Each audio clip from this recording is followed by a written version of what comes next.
Hi, this is Phil Brunner, LG Seeds agronomist based in central Indiana. Kind of cover the northern half of Indiana, a little bit of west central Ohio. Today I'm going to touch on, just briefly, some pointers and reminders on post-emergence herbicide application, both in corn and beans.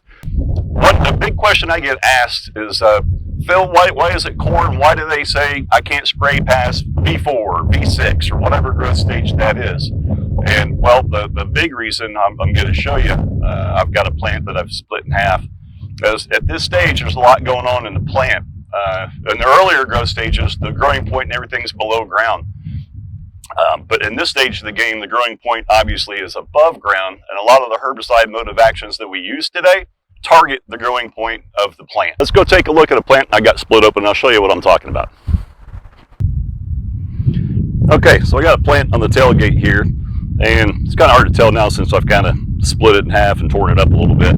But this is about a V5 plant, maybe pushing V6, it's somewhere in there, but V5. And the reason a lot of the labels will say stop at this point, don't spray anything after this, is because, I don't know, we've always said, you know, the plant's determining ear potential at that V4 to V6 growth stage. So there's a lot of critical things happening in the plant.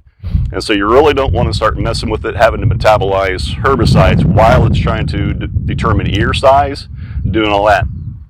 So if you can see here, here's the growing point of this plant. The ground's down here now, and here's the different nodes, or internodes and the nodes. And I dug right here in the middle.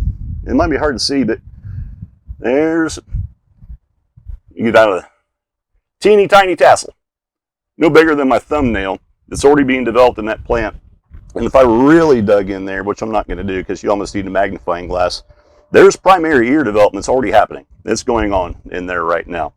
So if you throw on a tough herbicide or strong herbicide or full rate that is tough for these plants to metabolize while it's trying to do all this work, that leads to a lot of problems come harvest time. You'll get funny looking ears, things like that, goofy development, and you'll pay for it in the end. So that's the reason. So remember, the label is the law.